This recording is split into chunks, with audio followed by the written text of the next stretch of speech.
नमस्कार, मैं कमलेश सिंह एग्जाम 21 के प्लेटफॉर्म से हम लोग इस सेशन में जो इंडियन पॉलिटी है यानी भारतीय राज व्यवस्था है उसके सबसे इम्पोर्टेंट टॉपिक पर डिस्कस हम लोग करेंगे और यह टॉपिक है पार्लियामेंट यानी संसद। ओके, तो संसद पर हम लोग डिस्कस करेंगे और आप लोग इसके पीछे के क्लास को अवश्य देख लीजिएगा। हम लोग एकदम क्रम से पढ़ते हुए आ रहे हैं।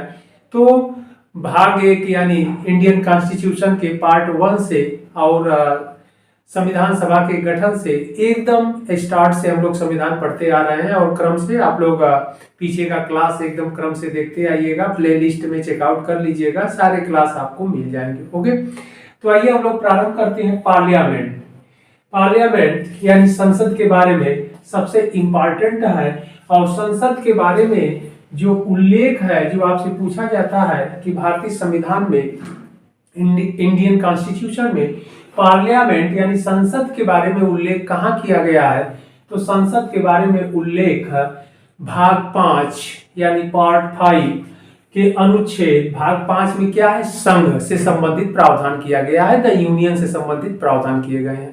तो संघ के से संबंधित जो प्रावधान किया गया है वह अनुच्छेद 52 से किया गया है, आर्टिकल 52 से किया गया है। ओके, तो इसमें जब आगे बढ़ा जाएगा हम लोग तो आर्टिकल यानी अनुच्छेद 79 में इस पार्लियामेंट के बारे में उल्लेख मिलेगा।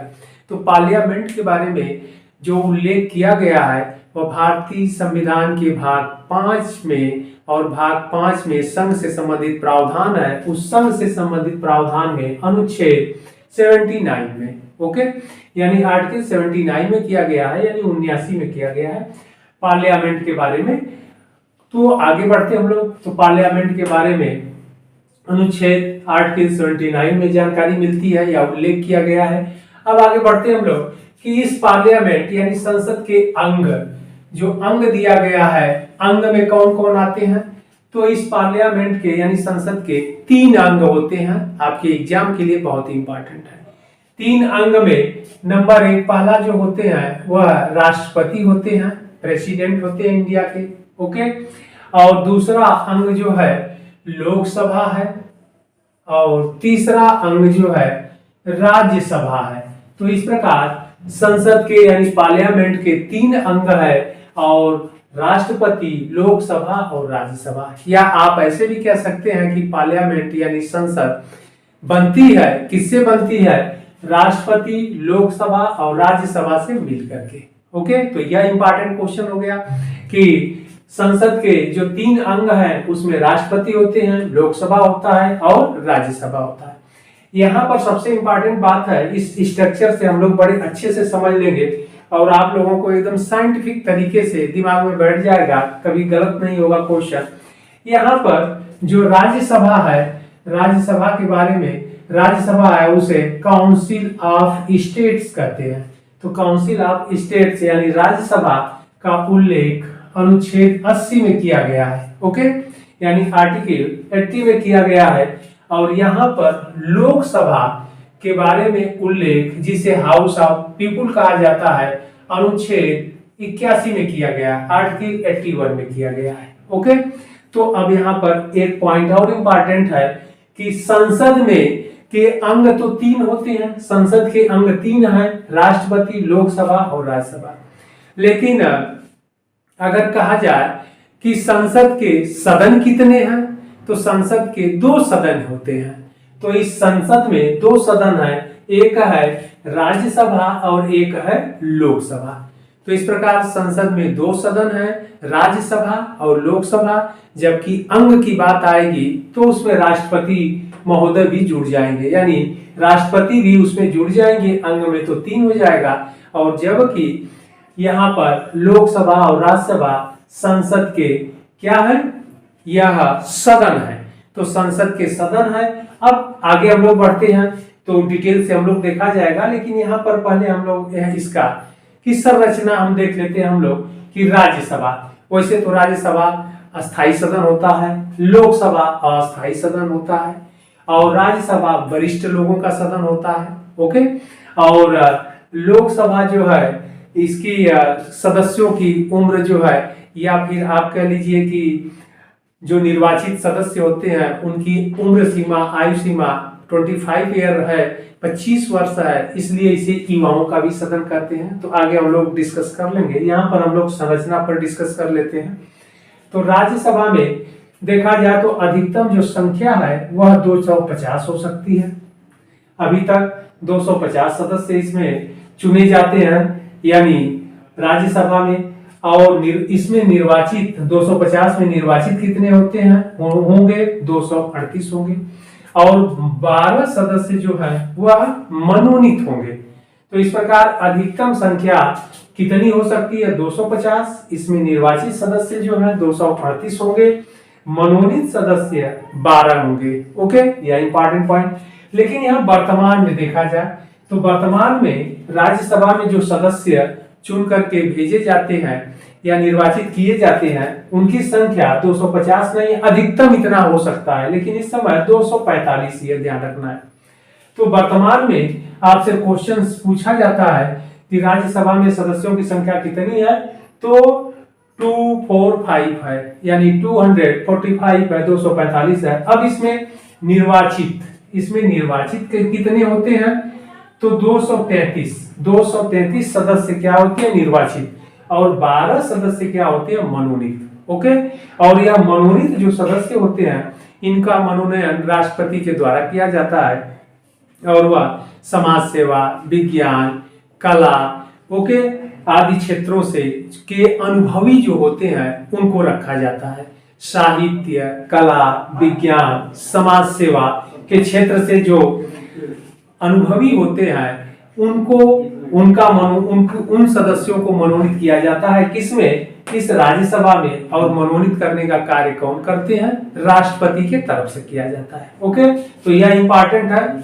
यह कला, विज्ञान, समाज सेवा के क्षेत्रों से ये 12 सदस्य होते हैं। अब इसमें देख लिया जाए जो निर्वाचित सदस्य हैं, इसमें 233 में से 225 राज्यों से निर्वाचित होते हैं और 8 जो है संघ राज्य क्षेत्रों से। ओके, तो अब यह निर्वाचित होते हैं, तो यहाँ पर जो राज्यसभा में सदस्य निर्वाचित होते हैं राज्यों से और संघ राज्य क्षेत्र से, वह अप्रत्यक्ष रूप में होते हैं, डायरेक्ट नहीं होते हैं, प्रत्यक्ष नहीं होते हैं। इसलिए नहीं होते हैं प्रत्यक्ष कि इनका जो निर्वाचन है राज्यों के विधानसभाओं के विधायकों के द्वारा चुना जाता है। ओके, आगे हम लोग डिटेल देखेंगे चुनाव की जो प्रोसेस है, प्रक्रिया है उसको।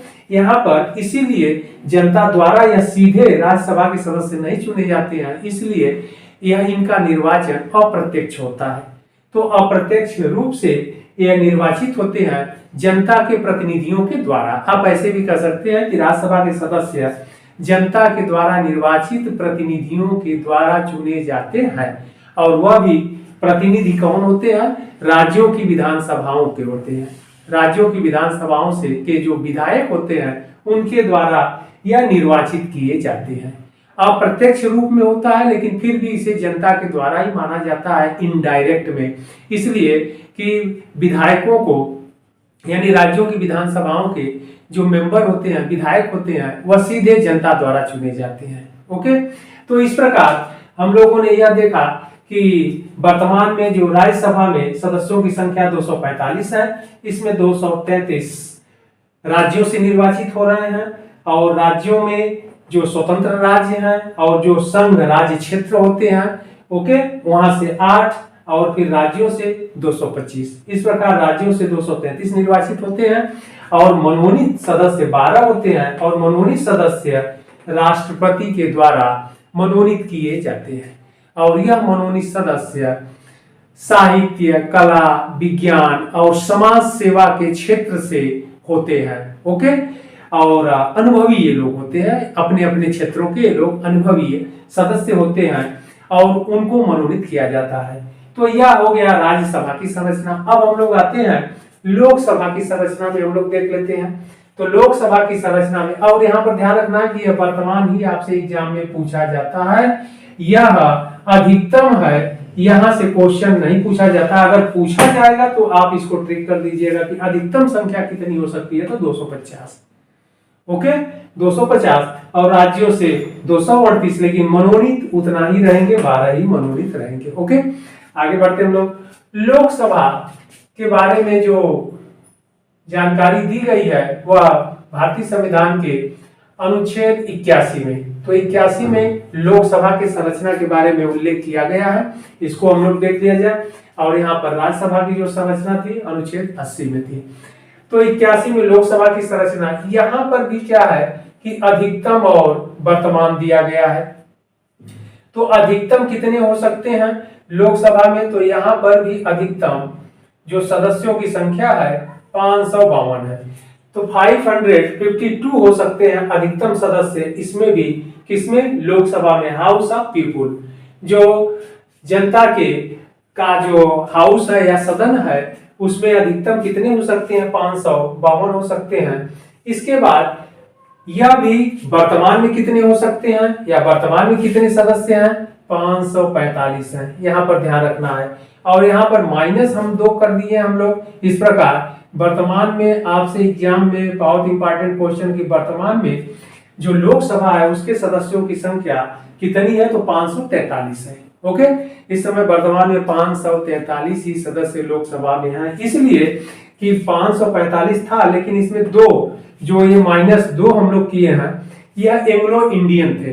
एंग्लो इंडियन जो 2 सदस्य मनोनीत किए जाते थे और यह राष्ट्रपति के द्वारा, यह 104वां संविधान संशोधन 104 जो इंडियन कॉन्स्टिट्यूशन अमेंडमेंट है उसके द्वारा जो 2020 में किया गया, इस संशोधन के द्वारा 1004वां संविधान संशोधन के द्वारा जो 2020 में हुआ, इस एंग्लो इंडियन को समाप्त कर दिया गया।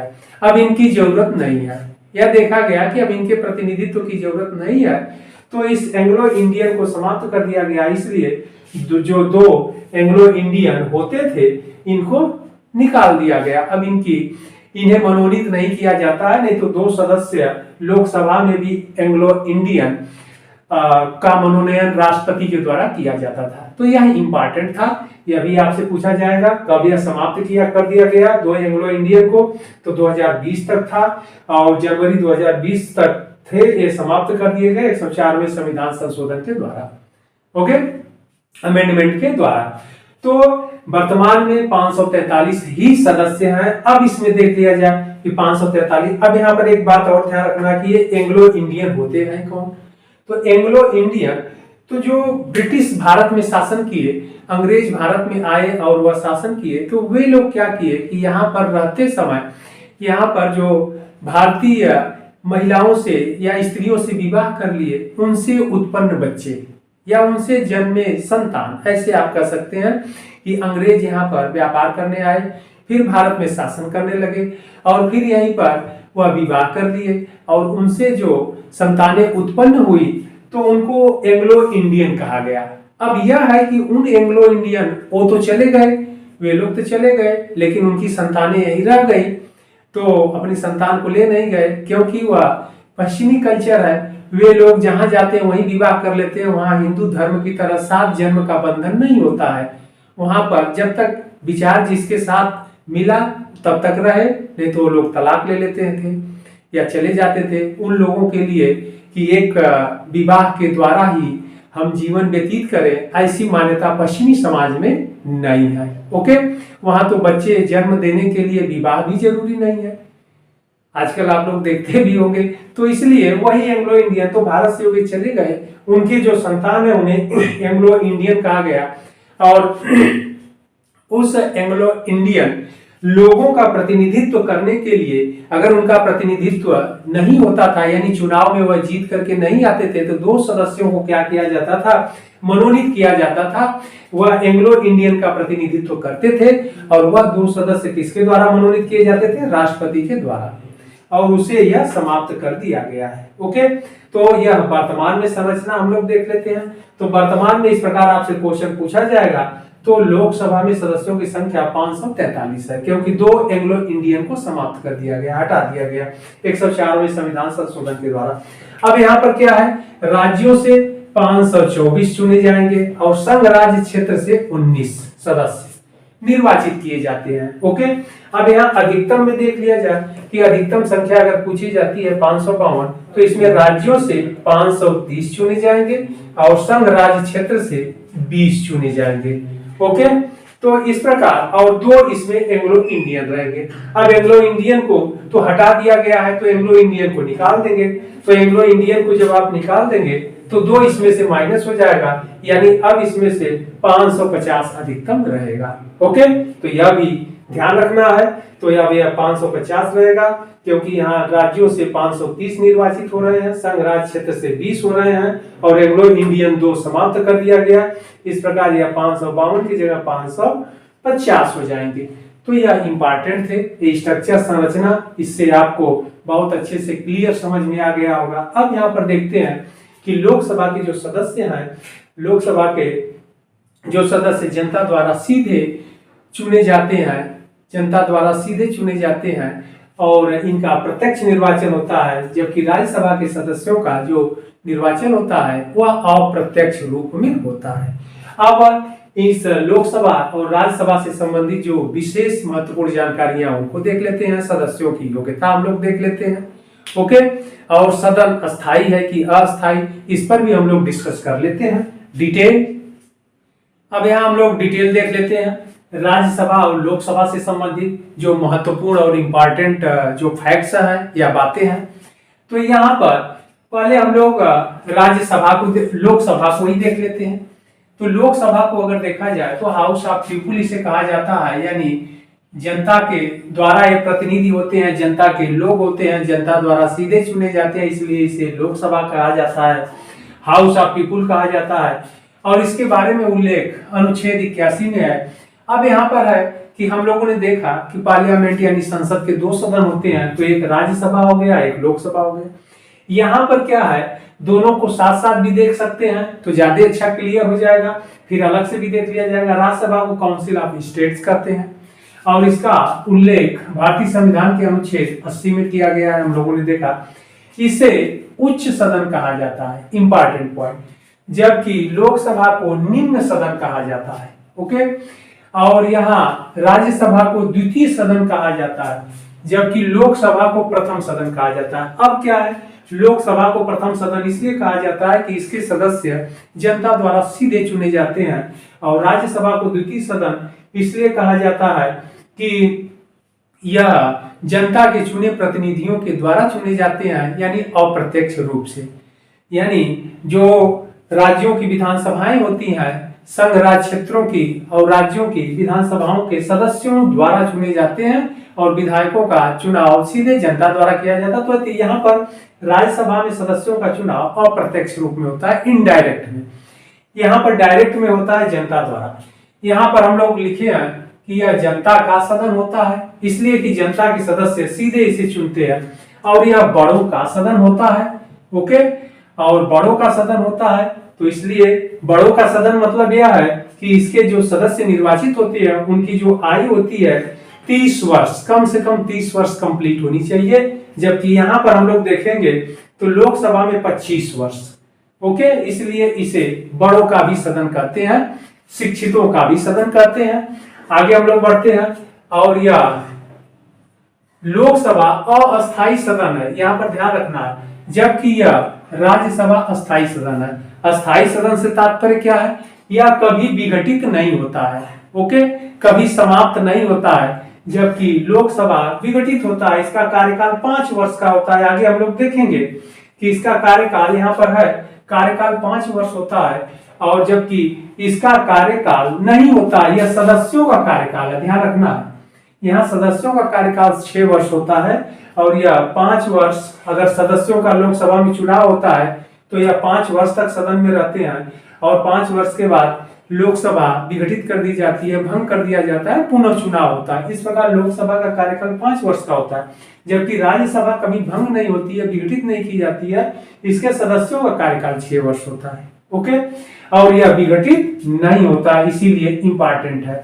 अब यहाँ पर हम लोग देख लेते हैं कि यह सदन क्या है, लोकसभा, यह विघटित होता है। यहाँ पर सदस्यों का कार्यकाल 5 वर्ष होता है, और राज्यसभा में सदस्यों का कार्यकाल 6 वर्ष होता है। ओके, अब यहाँ पर हम लोग योग्यता को देख लेते हैं। योग्यता के बारे में, जब एलिजिबिलिटी के बारे में हम लोग देखते हैं तो पहला तो यही रहेगा कि वह भारत के नागरिक होने चाहिए। ओके, इंडियन सिटीजन होना नेसेसरी है, जरूरी है, तो भारत का नागरिक होना चाहिए। और अगला पॉइंट है उनकी उम्र 30 वर्ष होनी चाहिए, 30 वर्ष कंप्लीट होना चाहिए, तो भारत के नागरिक होने चाहिए, 30 वर्ष उम्र होनी चाहिए। अगला जो पॉइंट है किसी लाभ के पद पर न हो, किसी लाभ के पद पर नहीं होना चाहिए। इसके बाद अनसाउंड माइंड का नहीं होना चाहिए, पागल मुख इत्यादि नहीं होना चाहिए, दिवालिया नहीं होना चाहिए। इसके अलावा संसद के द्वारा समय समय पर अगर कोई एलिजिबिलिटी योग्यता से संबंधित अगर कोई पॉइंट या कोई नियम बनाया गया है तो उसको उसका भी पालन करना होता है या पालन करना होगा। ओके, अब यहाँ पर इन लोगों इनकी योग्यता की बात अगर देखते हैं तो लोकसभा में नागरिक होना जरूरी है, भारत के नागरिक होंगे। उम्र क्या है? 25 वर्ष होना चाहिए, और यह भी लाभ के पद पर नहीं होना चाहिए, और यह भी अनसाउंड माइंड यानी पागल इत्यादि नहीं होना चाहिए, दिवालिया नहीं होना चाहिए, और समय समय पर संसद के द्वारा अगर कोई योग्यता से संबंधित लोकसभा के सदस्यों की योग्यता से संबंधित अगर कोई नियम बनाया गया है तो उसका भी पालन करना जरूरी है। ओके, इसके बाद हम लोग देखते हैं कि निर्वाचन प्रत्यक्ष होता है, जनता द्वारा किया जाता है, नागरिकों द्वारा इनका सीधे चुनाव किया जाता है। लोकसभा के सदस्यों को चुनाव कह लीजिए या निर्वाचित किए जाते हैं। ओके, निर्वाचित किया जाता है, और लोकसभा भंग न हो तो सदस्यों का कार्यकाल 5 वर्ष तक होता है। यानी अब इसके जो निर्वाचित सदस्य हैं, अगर लोकसभा किन्हीं कारणों 5 वर्ष के अंदर अगर भंग हो जाती है तब तो फिर से निर्वाचन होगा, अगर नहीं तो 5 वर्ष तक यह सदस्य अपने पद पर बने रहते हैं। ओके, तो यह था लोकसभा से संबंधित। यहाँ पर हम लोग देख लेते हैं कि राज्यसभा से संबंधित, तो यहाँ पर निर्वाचन अप्रत्यक्ष रूप में होता है, इनडायरेक्ट में होता है, राज्यों के विधायकों द्वारा किया जाता है। और यहाँ पर 1/3 सदस्य इंपॉर्टेंट है, 1/3 सदस्य प्रत्येक 2 वर्ष पश्चात अवकाश ग्रहण करते हैं। ऐसा नियम बनाया गया है कि प्रत्येक 2 वर्ष के पश्चात 1/3 सदस्य राज्यसभा के क्या होंगे, वह रिटायर्ड होते रहेंगे, अवकाश प्राप्त करते रहेंगे, और 1/3 सदस्य प्रत्येक 2 वर्ष पर उनका चुनाव होता रहेगा। तो यह नियम बनाया गया है, तो इसके द्वारा ये चलता है। इस प्रकार निर्वाचन राज्यसभा में ये जो सदस्य होते हैं अप्रत्यक्ष रूप से निर्वाचित होते हैं, जबकि लोकसभा में प्रत्यक्ष रूप से निर्वाचित होते हैं। तो यह था सदस्यों के बारे में और उनकी योग्यता। अब यहाँ पर अब हम लोग देख लेते हैं राज्यसभा के सदन, जो राज्यसभा है इसकी अध्यक्षता कौन करता है। तो इस राज्यसभा की जो बैठक होती है, तो इसमें हम लोग देखते हैं कि इसमें एक सभापति एक उपसभापति के बारे में प्रावधान किया गया अनुच्छेद 89 में, आर्टिकल 89 में किया गया है, 89 में किया गया है। इसमें कहा गया है कि राज्यसभा के एक सभापति होंगे और एक उपसभापति होंगे। तो सभापति उपसभापति के बारे में उल्लेख, सभापति क्या करते हैं, इस राज्यसभा के सदन की बैठक करते हैं, बैठक की अध्यक्षता करते हैं। आप ऐसे समझिए कि राज्यसभा के बैठक जो होती है, सदन होता है, उसकी अध्यक्षता सभापति करते हैं, और सभापति की अनुपस्थिति में उपसभापति इस सदन की या बैठक की अध्यक्षता करते हैं। ओके, अब यहाँ एक पॉइंट इंपॉर्टेंट है कि जो सभापति होते हैं राज्यसभा के, यह उपराष्ट्रपति होते हैं, और उपराष्ट्रपति महोदय इस राज्यसभा सदन का सदस्य नहीं होते हैं। ओके, उपराष्ट्रपति महोदय इस राज्यसभा जो सदन है उसकी बैठक की अध्यक्षता करते हैं, लेकिन यह इसके सदस्य नहीं होते हैं। यह इंपॉर्टेंट बात है कि जो राज्यसभा है उसके सभापति बिना उसके मेंबर हुए होते, यानी बिना उसके सदस्य, उस सदन के सदस्य होते न रहते हुए भी वह इस राज्यसभा की अध्यक्षता करते हैं। और इसके बाद जो उपसभापति होते हैं, इस राज्यसभा के जो सदस्य निर्वाचित होते हैं अप्रत्यक्ष रूप से, उन्हीं में से ही एक सदस्य को उपसभापति के पद पर निर्वाचित किया जाता है। इस प्रकार सदन की बैठक की जो अध्यक्षता करते हैं सभापति और उपसभापति, और सभापति उपराष्ट्रपति होते हैं, और जबकि उपसभापति इस राज्यसभा के सदन के सदस्य होते हैं। इस प्रकार तो यह इंपॉर्टेंट है। आगे हम लोग देख लेते हैं लोकसभा में क्या है। लोकसभा में भी इसी तरह जो बैठक होती है लोकसभा में भी, जो सदन की बैठक होती है उसकी अध्यक्षता करने के लिए एक अध्यक्ष होते हैं और एक उपाध्यक्ष होते हैं, और जिन्हें स्पीकर करते हैं और उपाध्यक्ष को डिप्टी स्पीकर करते हैं। तो यहाँ पर लोकसभा में भी एक अध्यक्ष और एक उपाध्यक्ष होते हैं। अब यहाँ पर यह राज्यसभा से भिन्न है। यह लोकसभा में जो अध्यक्ष और उपाध्यक्ष होते हैं यह क्या होते हैं, यह लोकसभा सदन के सदस्य होते हैं। इन्हीं में से एक सदस्य को अध्यक्ष और एक को उपाध्यक्ष चुन लिया जाता है, और सदन की बैठक की अध्यक्षता कौन करते हैं, स्पीकर करते हैं, और स्पीकर यानी अध्यक्ष महोदय करते हैं, और उनकी अनुपस्थिति में उपाध्यक्ष डिप्टी स्पीकर क्या करते हैं, इस सदन की अध्यक्षता करते हैं। ओके, तो यह बहुत इंपॉर्टेंट है। लोकसभा और राज्यसभा हम लोगों ने यह देखा, और फिर इसके बाद अगर कभी भी जैसे लोकसभा का जो संयुक्त बैठक बुलाया जाता है या संयुक्त अधिवेशन होता है, उसकी अध्यक्षता बहुत इंपॉर्टेंट है आपके एग्जाम के लिए, एग्जाम में पूछा जाता है उसकी अध्यक्षता कौन करता है, तो उसकी अध्यक्षता लोकसभा के अध्यक्ष करते हैं, न कि राज्यसभा के अध्यक्ष। ओके,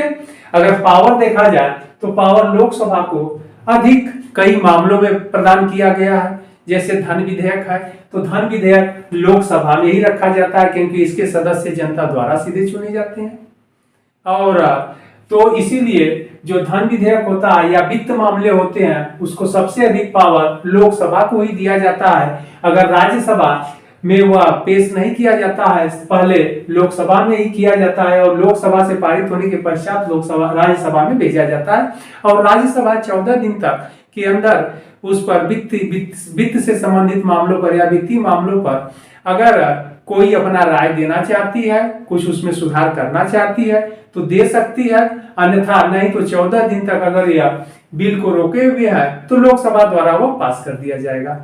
क्यों? क्योंकि वित्तीय मामले संबंधी जो पावर दिया गया है वह लोकसभा को दिया गया है।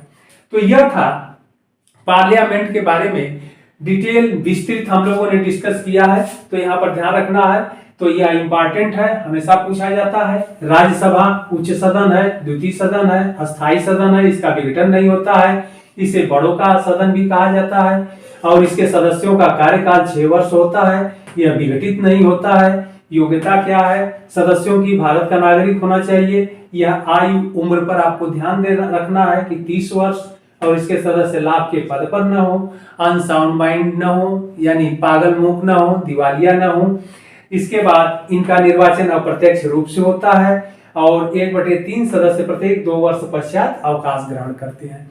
और इस राज्यसभा के सदन की अध्यक्षता सभापति और उपसभापति करते हैं। सभापति के अनुपस्थिति में उपसभापति करते हैं। सभापति महोदय इस राज्यसभा सदन का सदस्य नहीं होते हैं, वह उपराष्ट्रपति होते हैं। ओके, तो उपराष्ट्रपति सभापति के रूप में कार्य करते हैं। कहां पर? राज्यसभा में। यहाँ पर लोकसभा को देख लीजिए, लोकसभा को निम्न सदन कहा जाता है, लेकिन इसे प्रथम सदन कहा जाता है। राज्यसभा को द्वितीय सदन कहा जाता है, इसलिए कि यह जनता द्वारा सीधे प्रत्यक्ष रूप में चुने जाते हैं, और इन्हें जनता का भी सदन कहते हैं, इसलिए कि लोकसभा के सदस्य सीधे जनता द्वारा निर्वाचित किए जाते हैं। यह अस्थायी सदन है क्योंकि 5 वर्ष के कार्यकाल के बाद इसे भंग कर दिया जाता है। इसे युवाओं का भी सदन कहते हैं। इसका कार्यकाल 5 वर्ष होता है। यह भी इसका विघटन होता है। इसके सदस्यों की योग्यता के बारे में देखा जाए लोकसभा के, तो यह भारत के नागरिक हों, 25 वर्ष की उम्र पूरा किए हों, आयु। यहाँ पर ध्यान रखना है कि यही अंतर है, लोकसभा में सदस्य बनने के लिए 25 वर्ष, राज्यसभा का सदस्य बनने के लिए 30 वर्ष। इसके बाद लाभ के पद पर नहीं होना चाहिए, अनसाउंड माइंड का नहीं होना चाहिए, दिवालिया नहीं होना चाहिए। ओके, और लोकसभा के जो सदस्य निर्वाचित होते हैं यह प्रत्यक्ष होता है, यानी सीधे जनता द्वारा होते हैं। लोकसभा भंग न हो तो सदस्य 5 वर्ष तक अपने पद पर बने रहते हैं, यानी लोकसभा के सदस्य 5 वर्ष तक बने रहते हैं, राज्यसभा के सदस्य 6 वर्ष तक बने रहते हैं। इसका विघटन नहीं होता, ये इसका विघटन होता है। तो यह था पार्लियामेंट के बारे में, हम लोग बहुत अच्छे से देखे हैं। आप लोग स्क्रीनशॉट ले लीजिएगा, इसको अच्छे से नोट्स बना लीजिएगा। सारे एग्जाम के जो भी क्वेश्चन पूछे जाते हैं हम लोगों ने डिस्कस कर लिया। आगे शेष जो इसके कार्य हैं पार्लियामेंट के यानी संसद के, उन कार्यों को हम लोग अलग से देख लिया जाएगा। ओके।